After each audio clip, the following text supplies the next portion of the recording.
As Brumas de Avalon, A Senhora da Magia, Livro 1, Capítulo 19.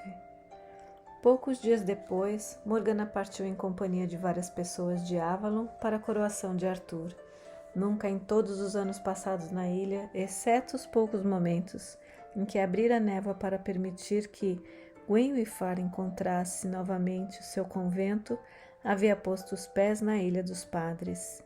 Innis, Withering, a Ilha do Vidro, parecia-se que o sol brilhava ali, com uma dureza peculiar, ao contrário da luz suave e enevoada de Avalon.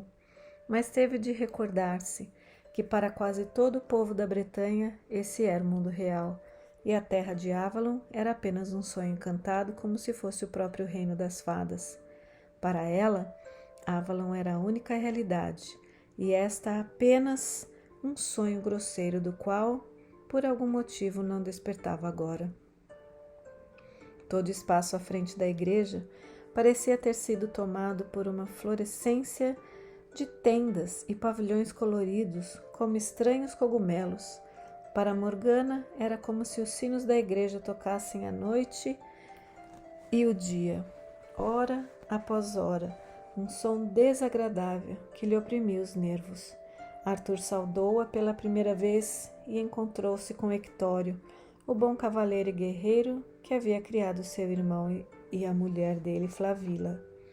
Para essa incursão no mundo lá fora, Morgana, a conselho de Viviane, deixara de lado as roupas azuis de sacerdotisa de Avalon e a sobretúnica de pele de gamo, e colocara um vestido simples de lã negra, com anáguas de linho branco, e um véu branco sobre o cabelo trançado. Percebeu logo que isso lhe dava o ar de uma matrona entre as mulheres bretãs. As jovens tinham os cabelos soltos, as roupas de cores vistosas. Todas a tomaram por uma das mulheres de um dos conventos de Innis Withering, perto da igreja, onde as irmãs usavam roupas sombrias. Morgana nada disse para reparar o equívoco, e Arthur, embora lhe sorrisse e abrisse muitos olhos, também silenciou. Para Flavilla, ele falou: "Minha mãe adotiva, muitas coisas devem ser feitas. Os padres desejam falar-lhe da minha alma, e o rei de Orkney e o rei da Gália do Norte querem uma audiência comigo. Poderia levar minha irmã até a nossa mãe?" Para nossa mãe, pensou Morgana, mas essa mãe tornou-se uma estranha para nós dois. Buscou em um íntimo alguma alegria com esse encontro, e não encontrou nenhuma. Igraine ficara contente com a partida dos dois filhos, a filha do seu primeiro e triste casamento e o filho do amor do segundo. Que tipo de mulher poderia então ser? Morgana sentiu que se estava protegendo coração e mente contra esse encontro com Igraine. Pensou: eu nem mesmo me recordo de suas feições. Não obstante, ao ver Igraine, compreendeu que a teria reconhecido em qualquer lugar. Morgana! Esquecera-se ou apenas se recordava em sonhos de como sua voz era rica e quente. Minha querida filha, mas você já está uma mulher feita. Eu sempre a vejo no meu coração como uma menina. E como parece cansada e precisando de dormir. Você se cansou com toda esta cerimônia? Morgana beijou a mãe, sentindo mais uma vez que as lágrimas lhe apertavam a garganta. Igraine era bela, e ela, novamente, as palavras de uma semi-memória vieram ao seu pensamento. Pequena e feia como a gente do povo encantado. Será que Igraine também a achava feia? Mas o que é isso? As mãos de Igraine tocaram a crescente na sua testa, pintada como uma fada. Você acha que é conveniente, Morgana? Sou uma sacerdotisa de Avalon e uso a marca da deusa com orgulho, respondeu numa voz seca. Esconda-a com o véu, então, minha filha, ou você ofenderá a abadesa. Terá de hospedar-se comigo no convento. Morgana cerrou os lábios fortemente. Se fosse a Avalon, a abadesa esconderia a sua cruz, mas não me ofender ou não ofender a senhora? Não quero ofendê-la, mãe. mas não seria adequado para mim hospedar-me num convento. A abadesa não gostaria, nem a senhora, sob cujas ordens estou e sob cujas leis eu vivo. A ideia de passar, mesmo que fossem as 3 noites da coroação dentro daquelas paredes, ouvindo o toque incessante, noite e dia, dos irritantes sinos, esfriava-lhe o sangue. Igraine pareceu perturbar-se. Bem, seja como você quiser.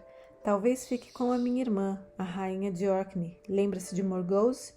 Ficarei feliz em hospedar-me minha sobrinha Morgana, disse uma voz suave.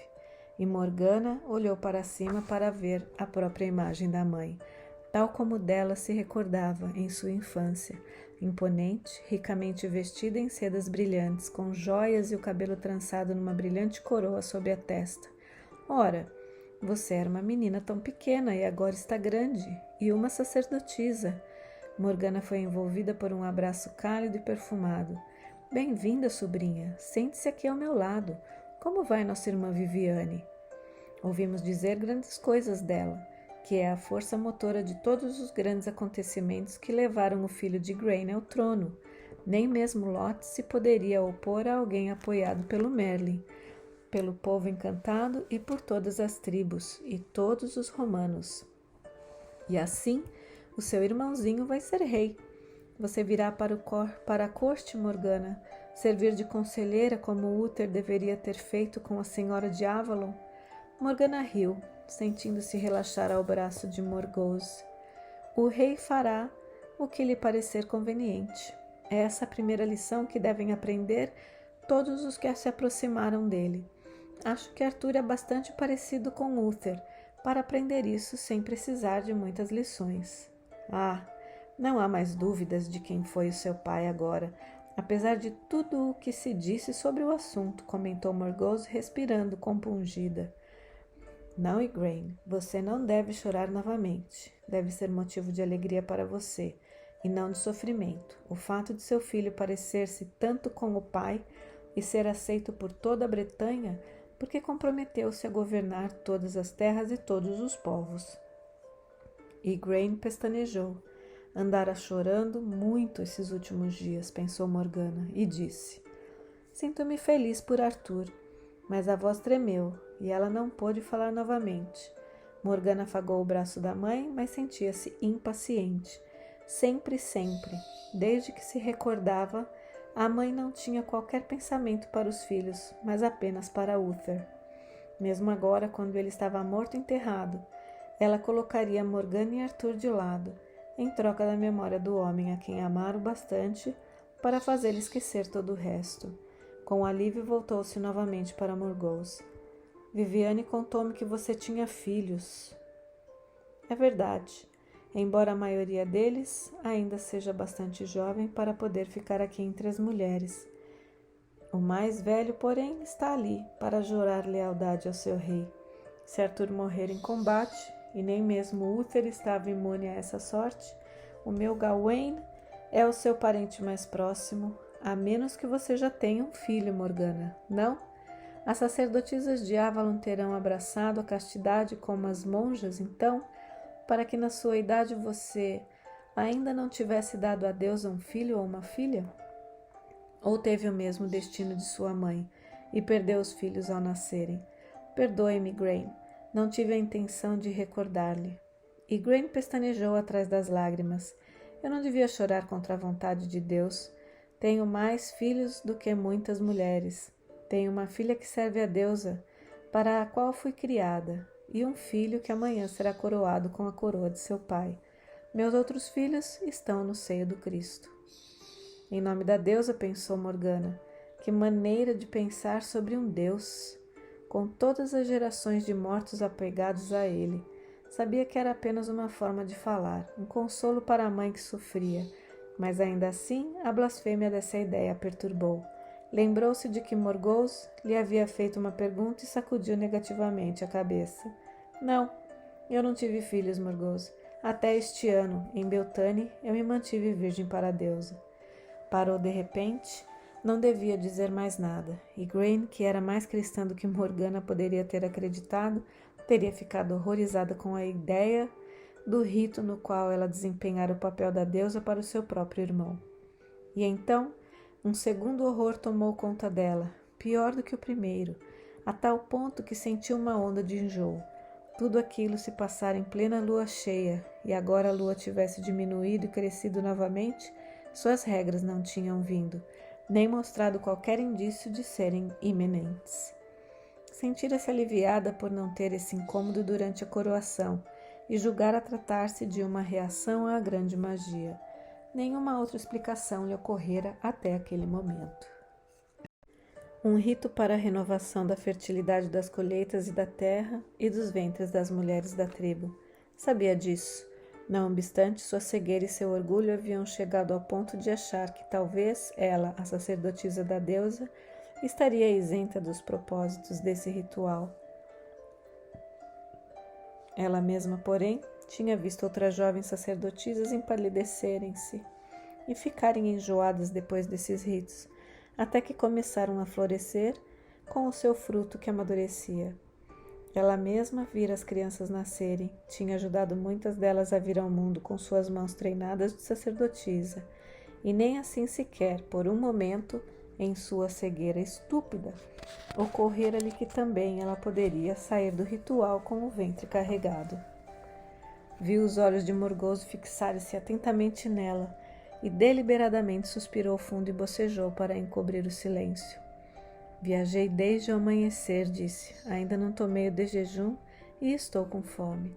E Igraine desculpou-se e mandou que suas criadas trouxessem pão e cerveja de cevada, que Morgana forçou-se a comer, embora a comida lhe provocasse um leve enjoo, e agora sabia por quê. Deusa mãe, Viviane sabia que isso poderia acontecer e nem assim me poupou. Sabia o que devia ser feito, e o mais rapidamente possível, mas não poderia ser durante os 3 dias da coroação de Arthur, pois não tinha acesso às raízes e ervas que poderia encontrar em Avalon, e além disso, não ousaria ficar doente agora. Sentiu-se encolher ante a violência e a náusea que isso representava, e não obstante seria necessário que se fizesse. E sem tardança, ou em meados do inverno, teria um filho de sua própria mãe. Além disso, Igraine de nada devia saber. Tal ideia representaria um golpe superior a qualquer coisa que se pudesse imaginar. Morgana forçou-se a comer e a conversar, coisas insignificantes como qualquer mulher.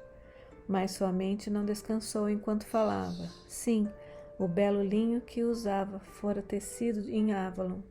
Não havia linho como aquele em lugar algum, talvez porque as plantas do lago, que eram mais fortes, tivessem fibras mais longas e mais brancas do que em qualquer outro lugar. Mas em seu coração ela pensava: Arthur nunca deve saber. Ele tem muitas coisas para lhe pesarem no peito, no momento da coroação. Se eu puder suportar esse peso e manter silêncio para deixar mais livre seu coração, eu o farei. Sim, ela aprendera a tocar a harpa. Ora, que tolice! Mãe, pensar que era errado uma mulher fazer música, mesmo que uma das escrituras dissesse que as mulheres deviam guardar silêncio na igreja. Era chocante pensar que os ouvidos de Deus se pudessem ofender com a voz de uma mulher lhe cantando louvores. Não havia a própria Mãe de Deus entoado cantos de louvor ao saber que teria um filho do Espírito Santo? E então, quando Morgana pegou a harpa e tocou para sua mãe, sob o refrão, estava o desespero, pois sabia tão bem quanto Viviane que ela seria a próxima senhora de Avalon e devia à deusa pelo menos uma filha. Era uma impiedade deitar fora uma criança concebida no grande casamento. Mas como não fazer isso? A mãe do Deus cristão rejubilara-se por Deus ter-lhe dado um filho, mas Morgana só podia revoltar-se em amargo silêncio contra o Deus que havia tomado a forma de seu irmão desconhecido. Estava habituada a levar a sua vida em 2 níveis ao mesmo tempo, mas, mesmo assim, o esforço tornou pálidos os seus lábios e a sua voz tensa, e ficou feliz quando Morgause a interrompeu. Morgana, sua voz é adorável e espero ouvi-la em minha corte. Igraine, eu gostaria de ver você muitas vezes, antes que a festa da coroação termine, mas devo voltar para ver como está o meu bebê. Não gosto muito de sinos de convento, nem de muita reza também. E Morgana parece cansada com a viagem. Vou levá-la para minha tenda e fazê-la repousar, para que esteja recuperada pela manhã, a fim de ver Arthur coroado. Igraine não se deu ao trabalho de disfarçar o alívio que sentiu. Sim, estarei no ofício do meio-dia, disse. Vocês duas sabem que depois da coroação de Arthur, irei viver no mosteiro em Tintagel, na Cornualha. Arthur pediu-me que ficasse com ele, mas dentro em pouco espero. Ele terá uma rainha e não precisará de mim. Sim, insistiriam com Arthur para que se casasse e logo. Morgana imaginou qual desses pequenos reis conseguiria a honra de ser sogro do grande rei. E meu filho poderia ter sido herdeiro de uma coroa. Não, não, não quero nem mesmo pensar nisso. E mais uma vez a raiva dominou, sufocando-a. Por quê? Por que Viviane lhe fizera isso? Dispor tudo de tal forma para que eles dois, Arthur e Morgana, pudessem desempenhar uma pantomima de deuses e deusas. Seria apenas isso? Igraine beijou e abraçou as duas, prometendo vê-las novamente mais tarde. Ao caminhar em direção à brilhante coleção de pavilhões, Morgause comentou: Igraine está tão mudada que eu não a teria reconhecido. Quem poderia imaginar que ela se tornaria tão religiosa? Sem dúvida terminará seus dias com o terror de toda uma irmandade de freiras. E embora eu sinta ter de admiti-lo, devo regozijar-me por não ser uma delas. Não tenho vocação para convento. Morgana forçou-se a sorrir e a dizer: Não, acho que não. O casamento e a maternidade parecem ter se dado bem com você. Está florescente como uma rosa silvestre, tia. Morgause sorriu com preguiça. Meu marido é bom para mim e gosto de ser rainha. Ele é do norte, portanto não é como esses idiotas romanos que acham errado conversar com uma mulher. Espero que Arthur não tenha sido estragado, criado como foi por uma família romana.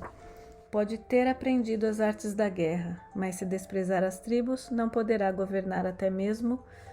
Uther foi bastante inteligente para saber isso e fazer-se coroar na Ilha dos Dragões. Arthur também foi coroado lá, foi tudo que Morgana conseguiu dizer. Sim, ouvi falar qualquer coisa sobre isso e creio que ele foi prudente. Quanto a mim, sou ambiciosa. Lot ouve a minha opinião e tudo vai bem em nossa terra. Os padres não gostam de mim e dizem que não fico no meu lugar, como compete a uma mulher. Sem dúvida pensam que sou uma espécie de feiticeira ou bruxa maligna, porque não fico o tempo todo sentada modestamente fiando e tecendo. Mas Lot não dá muita importância aos padres, embora sua gente seja bastante cristã. Para dizer a verdade, a maioria do seu povo não se importa se o Deus desta terra é o Cristo branco, ou a deusa, ou o galhudo, ou o Deus cavalo dos saxões, desde que suas colheitas sejam boas e suas barrigas estejam cheias. E eu acho isso muito bom. Um país governado por sacerdotes é um país cheio de tiranos na terra e no céu. Uther inclinou-se um pouco demais nessa direção. Nos últimos anos, é o que penso, que a deusa dê mais sensatez a Arthur. Ele jurou tratar com justiça os deuses de Avalon antes de Viviane dar-lhe a espada dos druidas. Ah, ela deu, admirou-se Morgause. De onde lhe terá vindo essa ideia? Mas chega de deuses e reis e tudo isso. Morgana, o que tem você? E como Morgana não respondesse, ela insistiu. Você pensa que eu não sei que quando uma mulher está grávida? Quando vejo uma? Igraine não percebeu, mas agora ela só tem olhos para o seu sofrimento. Morgana forçou-se a dizer, aparentando despreocupação. Bem, pode ser que sim, eu estive nos ritos de Beltane. Morgause teve um sorriso. Se foi a primeira vez, você talvez não saiba por uma ou duas luas, mas desejo-lhe boa sorte. Você já passou da melhor época para dar à luz. Na sua idade, eu já era mãe de 3 filhos. Eu não aconselharia a dizer a Igraine. Atualmente, ela é demasiado cristã para aceitar um filho da deusa. Bem, eu acho que toda mulher acaba envelhecendo. Viviane agora também deve estar bem avançada em anos. Não a vejo desde o nascimento de Gawain. Para mim, ela parece a mesma de sempre, disse Morgana. E ela não veio à coroação de Arthur. Bem, podemos passar sem ela, mas não me parece que ela se contentará em ficar muito tempo em segundo plano. Qualquer dia tenho certeza terá vontade de ver o caldeirão da deusa, e não o cálice comum do amor cristão, em nosso altar na corte, e eu não chorarei também, quando esse dia chegar. Morgana sentiu um estremecimento profético quando viu mentalmente um sacerdote vestido de preto erguendo o cálice dos mistérios ante o altar de Cristo, e viu claramente ante seus olhos Lancelote ajoelhado, uma luz no rosto como nunca vira. Sacudiu a cabeça para afastar a visão indesejada. O dia da coroação de Arthur amanheceu claro e ensolarado. Havia chegado gente durante toda a noite e todas as regiões da Bretanha para ver o grande rei coroado ali, na Ilha dos Padres. Havia multidões do povo pequeno e moreno, homens das tribos vestidos de peles e roupas quadriculadas e adornados com as pedras de cores opacas do norte, de cabelos vermelhos altos e barbudos e mais do que quaisquer outros os romanos das terras civilizadas. E havia homens louros e altos, de ombros largos, anglos e saxões de tropas do tratado, que se haviam instalado ao sul, em Kent, que vinham renovar o juramento quebrado da fidelidade. As encostas estavam todas tomadas, nem mesmo nas festas de Beltane e Morgana vira tanta gente reunida, e teve medo. Tinha um lugar privilegiado com Igraine, Lot, Morgause e seus filhos, mais a família de Hectório. O rei Lot, esbelto, moreno e encantador, inclinou-se sobre sua mão, abraçou-a e fez muita questão de chamá-la de parenta e sobrinha. Mas Morgana, vendo além do sorriso superficial, percebeu a amargura triste nos seus olhos. Ele conspirara e intrigara para evitar esse dia. Agora seu filho Gawain seria proclamado o herdeiro mais próximo de Arthur. Bastaria isso para suas ambições ou continuaria ele a trabalhar para solapar a autoridade do grande rei? Morgana observou-o bem e descobriu que não gostava dele. Nesse momento, os sinos da igreja tocaram e um grito ecoou por todas as encostas que dominavam o terreno plano da igreja, de onde saiu um jovem esbelto, o sol brilhando em seus cabelos dourados. Arthur, pensou Morgana, o jovem rei, como um herói da lenda, como aquela grande espada na mão. Embora não pudesse ouvir as palavras onde estava, viu o padre colocar em sua cabeça a estreita coroa de ouro de Uther. Arthur levantou a espada na mão e disse alguma coisa que ela não pôde ouvir, mas que foi repetido de boca em boca quando o estendeu. Morgana sentiu a mesma emoção que experimentara ao vê-lo sair vencedor e coroado da vitória contra o Gamo-rei. Para todos os povos da Bretanha, disse ele, minha espada para a vossa proteção e minha mão para a justiça. E então Merlin adiantou-se em suas roupas brancas de cerimônia, ao lado do venerável bispo de Glastonbury. Ele parecia suave e delicado. Arthur inclinou brevemente a cabeça ante os dois, tomando a cada um deles pela mão. A deusa deu-lhe a intuição de fazer isso, pensou Morgana, e na mesma hora ouviu Lot dizer a mesma coisa. Muito esperto, isso, de colocar Merlin e o bispo lado a lado, num gesto simbólico de que será aconselhado por ambos. Morgause disse, não sei com quem ele estudou, mas creia-me, o filho de Uther não é tolo. É nossa vez, disse Lot, erguendo-se e estendendo a mão para Morgause. Vamos, senhora, não se preocupe com aquela turma de velhos e de padres. Eu não me envergonho de demonstrar que você participa comigo de tudo, em igualdade de condições. Pena que Uther não fizesse o mesmo com a sua irmã. Morgause teve um sorriso pérfido. Talvez seja sorte nossa que Igraine não tivesse a força de vontade para insistir nisso. Morgana levantou-se, tomada de um súbito impulso, e avançou com eles. Lot e Morgause, cortesmente, fizeram-lhe um gesto para que fosse à sua frente. Embora não se ajoelhasse, ela curvou a cabeça levemente. Traga-vos a homenagem de Avalon, meu senhor Arthur. e daqueles que servem à deusa. Atrás dela pôde ouvir os padres murmurando, e viu Igraine entre as irmãs de roupas negras no convento. Ela ouviu Igraine como se as palavras tivessem sido pronunciadas. Ousada, impaciente, era teimosa mesmo quando criança. Obrigou-se a não ouvir. Era uma sacerdotisa de Avalon, e não uma dessas galinhas domésticas de Deus. Eu a saúdo por você e por Avalon, Morgana. Arthur tocou-a pela mão e colocou-a junto no lugar onde estava. Presto-lhe todas as honras como a única filha de minha mãe e duquesa da Cornualha por direito próprio, querida irmã. Soltou-lhe a mão e Morgana inclinou a cabeça para não desmaiar, porque seus olhos se haviam enevoado e a cabeça girava. Por que tenho que sentir isso agora? Culpa de Arthur. Não dele, mas da deusa. É a vontade dela, e não a nossa. Lot deu um passo à frente, ajoelhando-se ante Arthur, que o ergueu. Bem-vindo, querido tio. Esse mesmo querido tio, pensou Morgana, se não me engano, teria visto com satisfação a sua morte quando criança. Lot de Orkney, você defenderá as suas praias contra os nortistas e virá em minha ajuda se o litoral da Bretanha for ameaçado? Sim, parente, eu o juro. Ordeno-lhe então que mantenha o trono de Orkney e Lothian em paz, e nunca o reivindicarei, nem lutarei contra você por eles, declarou Arthur, inclinando-se ligeiramente para beijar Orkney no rosto. Que você e sua esposa reinem bem, e por muito tempo no norte, tio. Lot levantou-se e disse, peço-vos permissão para apresentar-vos um cavaleiro para a vossa companhia, solicitando-vos que façais dele um dos vossos homens, senhor Arthur, meu filho Gawain. Gawain era alto, corpulento, parecendo uma versão masculina de Igraine e da própria Morgause.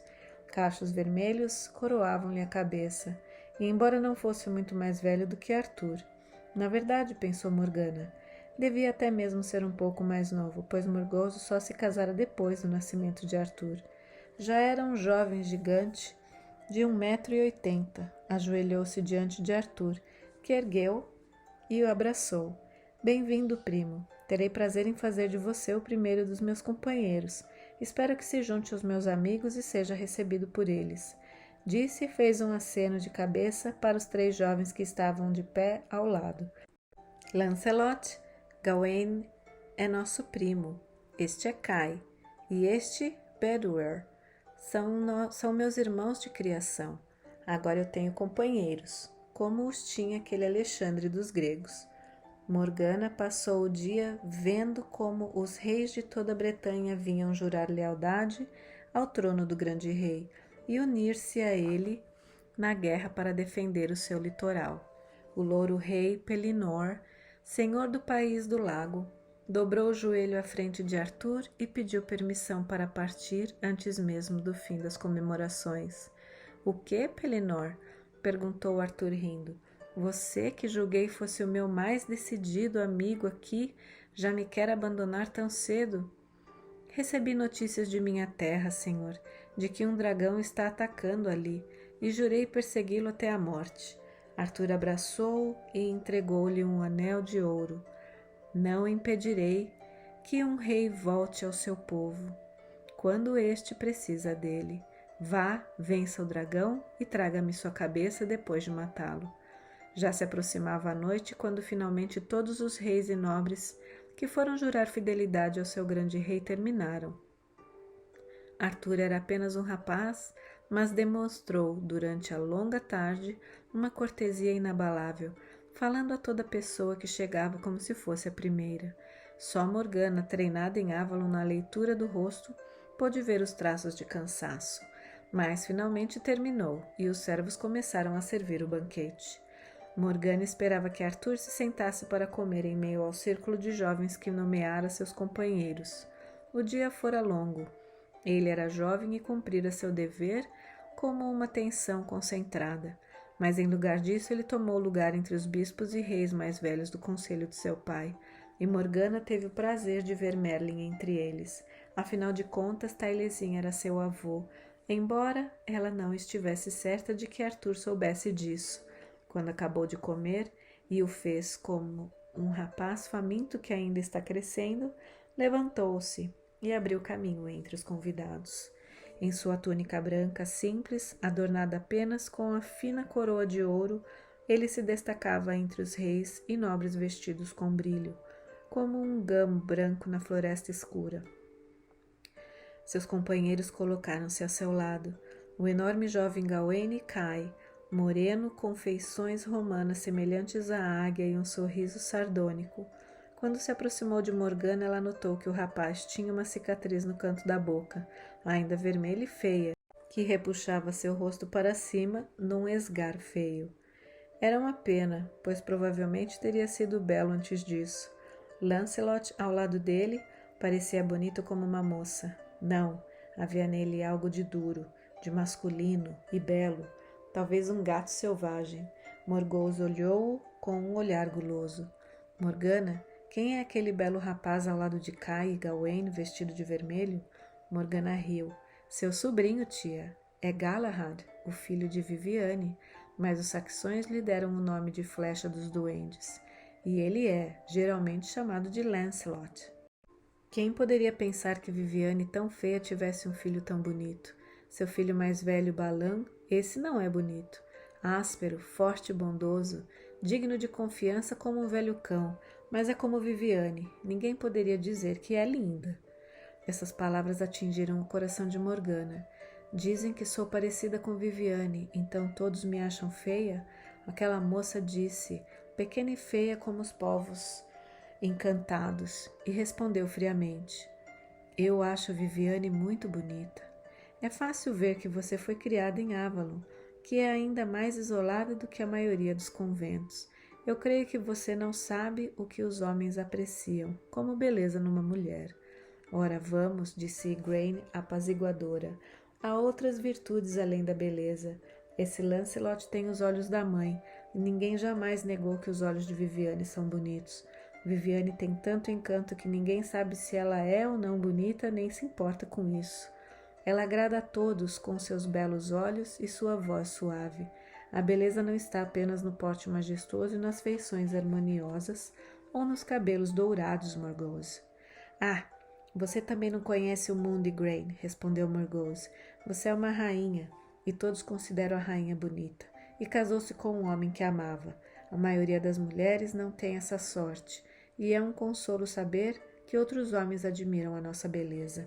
Se você tivesse vivido toda a sua vida com o velho Gorlois, você também teria satisfação com o seu rosto belo e o seu cabelo brilhante, e se empenharia em ofuscar as mulheres que têm apenas encanto, belos olhos e voz doce. Os homens são como crianças, veem apenas a primeira coisa que querem, um seio cheio. Irmã! Exclamou Viviane Igraine, e Morgause ajuntou com um sorriso malicioso. Ah, sim, foi fácil para você ser virtuosa, irmã, já que o homem amado era um rei. Em geral, não se tem tanta sorte. E você não tem amor por Lot, depois de todos esses anos, Morgause? Morgause deu de ombros. O amor é uma diversão, para a alcova e o inverno. Lot quer a minha opinião em tudo, e em tempos de guerra deixo o governo da sua casa em minhas mãos. E sempre que se tem um butim de ouro, joias ou belas roupas, eu sou a primeira a escolher. Sou-lhe grata por isso. E ele nunca teve a menor sombra de razão para pensar que cria o filho de outro homem. Mas isso não significa que eu deva ser cega, quando um jovem tem belas feições e ombros como um touro novo, ou quando ele vê com interesse a sua rainha. Não tenho dúvida de que para Morgause isto parece ser uma grande virtude. E ela se vê como uma rainha virtuosa, pensou Morgana. Pela primeira vez em muitos anos sentiu-se confusa, sabendo que a virtude não podia ser definida com tanta simplicidade. Os cristãos valorizavam a castidade acima de tudo, enquanto em Avalon a virtude mais alta era entregar o corpo ao deus ou deusa em união com todo o fluxo da natureza. Para cada um dos dois lados, a virtude do outro constituía o mais grave pecado e a manifestação da ingratidão para com o seu Deus. Se um deles estava certo, o outro era necessariamente um mal.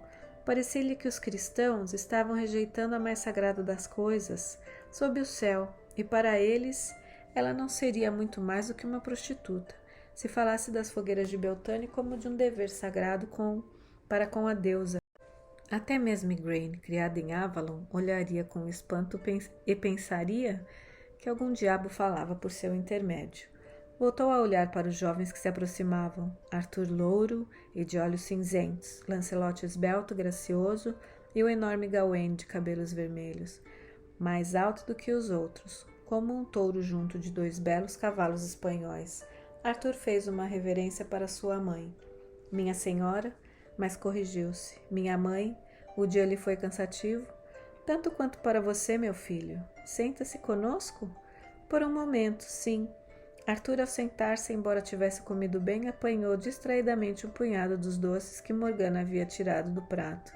Isso lhe lembrou outra vez como Arthur era jovem, ainda mastigando uma pasta de amêndoas, e ele perguntou: Mãe, você quer casar-se novamente? Se quer, arranjo-lhe o mais rico, o mais bondoso dos reis para desposá-la. O rei Uriens de Gales do Norte está viúvo. Não tenho dúvidas de que sentir-se-á feliz em ter uma boa esposa. Igraine sorriu. Muito obrigada, querido filho. Mas depois de ter sido esposa do grande rei, não quero casar-me com um homem de menor posição. E eu amava o seu pai. Não desejo substituí-lo. Bem, mãe, como você quiser. Eu apenas tinha medo de que você se sentisse sozinha.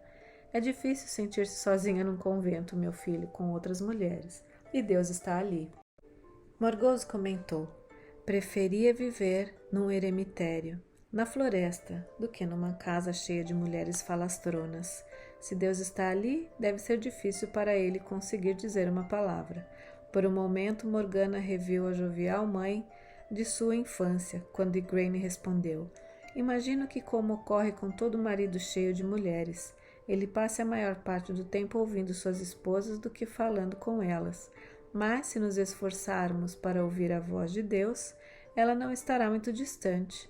E terá você alguma vez ficado calada com tempo suficiente para escutá-lo e ouvi-lo, Morgause?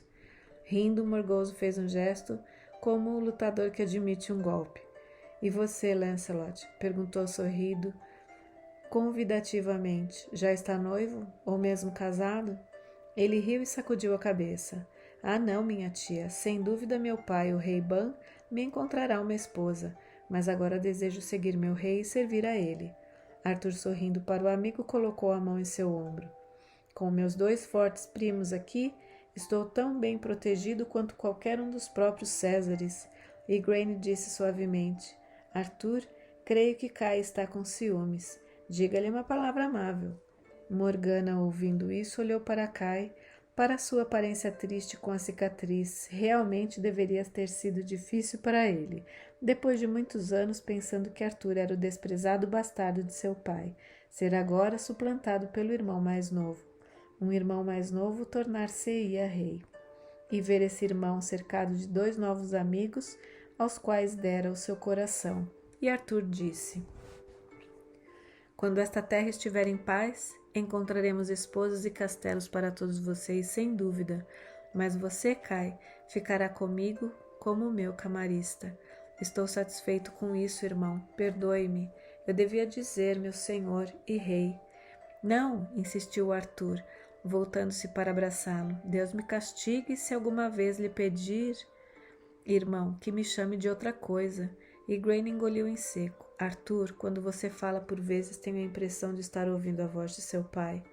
Gostaria, para meu próprio bem, senhora, de tê-lo conhecido melhor, mas sei também que um rei nem sempre pode fazer o que quer, nem o pode também uma rainha. Pegou a mão de Igraine e beijou-a. Bem, então ele já começou a aprender o ofício de rei, pensou Morgana. Suponho, disse Igraine, que já tenham começado a dizer-lhe que precisa de casar-se. Ah, creio que sim, respondeu Arthur com um gesto de indiferença. Todo rei, ao que parece, tem uma filha que gostaria de casar com o grande rei. Acho que vou perguntar a Merlin qual delas devo desposar. Os olhos dele buscaram as de Morgana e por um momento pareceram terrivelmente vulneráveis. Afinal de contas, eu não sei muito sobre mulheres.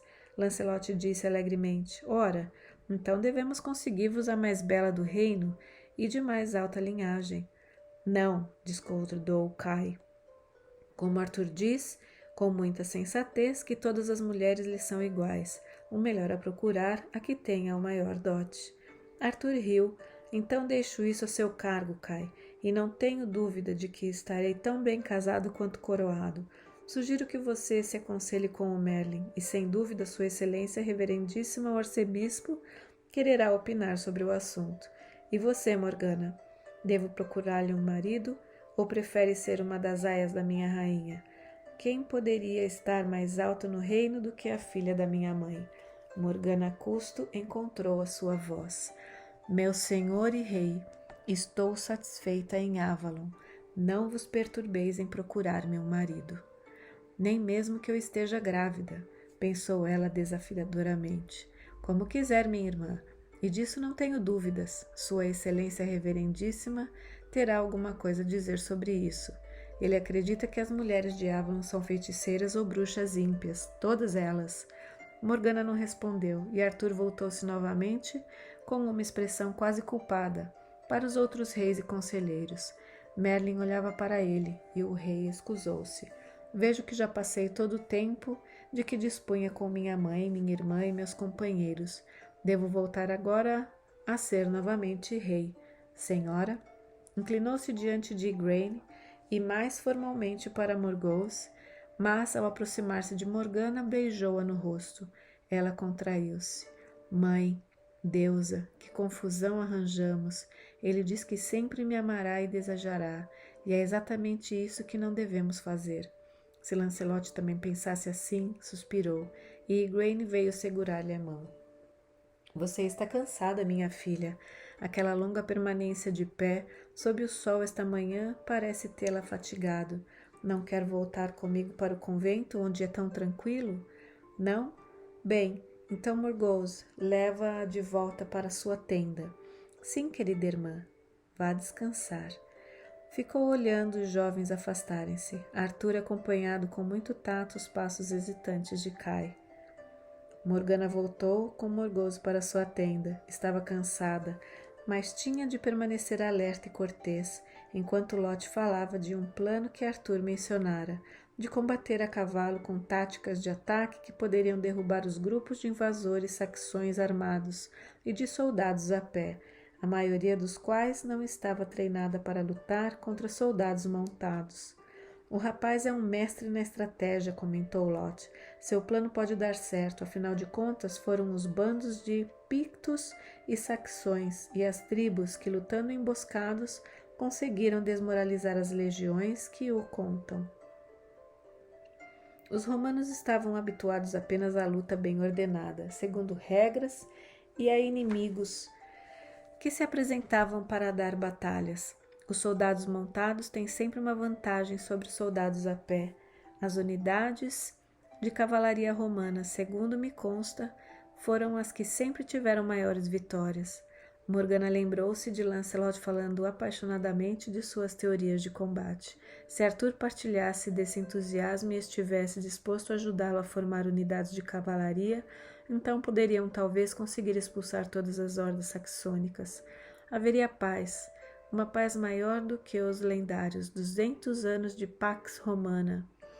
E se Arthur tivesse sido ou conseguido a espada de Avalon e as insígnias druidas, então, na verdade, o período que se seguiria podia ser um reinado maravilhoso.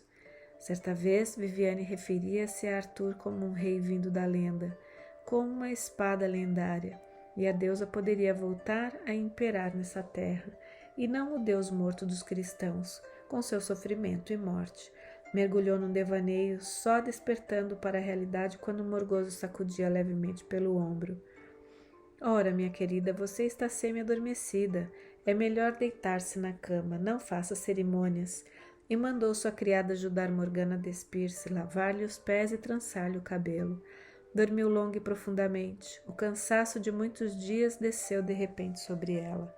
Mas ao despertar, não tinha consciência de onde estava ou o que havia acontecido, mas sabia apenas que sentia um enjoo terrível e teve de sair às pressas da tenda para vomitar. Quando se recuperou e endireitou a cabeça, viu Morgause ao seu lado, com a mão firme e gentil para levá-la de volta. Era assim que Morgana se recordava dela. em sua remota infância. Morgause, sucessivamente bondosa e rigorosa. Agora ela limpava o suor da testa da sobrinha com uma toalha úmida e, sentando-se ao seu lado, mandou que a criada lhe trouxesse um copo de vinho. Não, não quero. Ficarei enjoada novamente. Beba-o, insistiu Morgause, com rigor, e tente comer este pedaço de pão, que está duro e não provocará enjoo. Você precisa de alguma coisa na barriga nessas ocasiões. E riu. Na verdade, é alguma coisa na barriga que está provocando tudo isso. Humilhada, Morgana desviou o olhar. A voz de Morgause voltou a ser bondosa. Vamos, moça, nós todas passamos por isso. Então você está grávida. O que tem isso? Não será a primeira nem a última. Quem é o pai? Ou não devo perguntar? Vi você olhando para o bonito filho de Viviane. Será ele o Felizardo? Quem poderia culpá-la? Não? Um filho dos dos fogos de Beltane? Foi o que pensei. E por que não? Morgana fechou as mãos irritada contra as brincadeiras bem-intencionadas de Morgause. Não vou ter esse filho. Quando voltar para Avalon, sei o que farei. Morgause olhou-a perturbada. Ah, minha querida, você vai mesmo fazer isso? Em Avalon perceberiam bem um filho do Deus, e você é da linhagem real de Avalon. Não digo que eu não tenha feito o mesmo. Já lhe contei que tive muito cuidado de não ter um filho que não fosse de Lot, o que não significa que tenha dormido sozinha sempre que ele está longe, nas suas guerras. Bem, por que haveria de dormir? Não creio que ele sempre se deite sozinho, mas uma velha parteira disse-me certa vez, e ela conhecia bem o seu ofício, que uma mulher não deve tentar nunca deitar fora o primeiro filho que concebe, pois isso poderia prejudicar-lhe o ventre e impedir que tivesse outro. Sou uma sacerdotisa e Viviane está ficando velha. Não quero que isso interfira com meus deveres no templo. Mesmo ao falar, Morgana sabia que estava escondendo a verdade. Havia mulheres em Avalon que continuavam com o seu trabalho até os últimos meses de gravidez, e as outras mulheres dividiam prazerosas entre suas tarefas para que elas pudessem descansar, antes do parto. E depois deste, tinham tempo até mesmo para cuidar dos bebês, antes de serem eles mandados criar fora. Na verdade, algumas de suas filhas eram criadas pelas sacerdotisas, como fora o caso de Igraine. A própria Morgause fora criada até aos 10 anos em Avalon, como filha adotiva de Viviane. Morgause lançou-lhe um olhar arguto. Sim, acho que toda mulher sente isso da primeira vez que concebe. Sente-se colhida numa armadilha, irritada. É alguma coisa que não pode mudar e que lhe faz medo. Sei que foi assim com Igraine, foi assim comigo. Creio que acontece com todas. Abraçou Morgana e beijou-a. Mas, minha querida, a deusa é bondosa. Quando a criança começar a crescer no seu ventre, a deusa fará você amá-la, mesmo que não dê importância alguma ao homem que a colocou aí. Criança, eu casei-me com 15 anos com um homem muito mais velho, e no dia em que soube estar grávida, tive vontade de me jogar ao mar. Parecia o fim de minha juventude, o fim da minha vida. Ah, não chore, acrescentou afagando o cabelo macio da sobrinha. Você sentir-se-á melhor dentro em pouco. Não gosto de andar por aí com uma barriga grande e urinando como uma criancinha de fraldas durante todo o dia. Mas o tempo passa e um bebê no seio nos dá tanto prazer quanto o parto nos é doloroso. Eu tive 4 e teria outro de boa vontade. Desejei com frequência que um dos meus filhos fosse menina. Se você não quiser criar o seu filho em Avalon, eu o criarei para você. O que você acha disso? Morgana respirou profundamente entre soluços, levantando a cabeça do ombro de Morgause. Desculpe-me, molhei de pranto todo o seu belo vestido. Morgause fez um gesto de indiferença. Se não lhe acontecer nada pior, tudo está bem. Vê, o enjoo passa e durante o resto do dia você se sentirá ótima. Você acredita que Viviane pode liberá-la para fazer-me uma visita? Você poderia voltar para Lothian conosco, se quiser. Você não conhece Orkney e uma mudança de paisagem lhe faria bem. Morgana agradeceu-lhe, mas contou que precisava voltar para Avalon e que antes de partir devia despedir-se de Igraine. Não me parece conveniente que você lhe faça confidências, lembrou Morgause. Ela se tornou tão religiosa que ficará chocada ou achará que deve ficar. Morgana sorriu debilmente. Não tinha intenção de contar nada a Igraine, nem a qualquer outra pessoa, antes que Viviane pudesse saber. Já não haveria nada para saber. Ficou grata ao conselho de Morgause, à sua boa vontade e sua orientação, mas não pretendia seguir seus conselhos. Pensou energicamente que tinha o direito de escolha, era uma sacerdotisa, e qualquer coisa que fizesse devia ser baseada em seu julgamento próprio. Durante a despedida com Igraine, que foi cansativa e interrompida mais de uma vez pelos malditos sinos chamando as freiras aos seus deveres, ela pensava que Morgause era mais sua mãe do que a própria Igraine. Esta envelhecera, tornara-se indiferente e carola, e Morgana teve a impressão de que lhe disse adeus com alívio. Ao voltar a Avalon, sabia estar voltando para casa. Agora não tinha nenhum outro lar no mundo. E se Avalon deixasse de ser um lar para ela?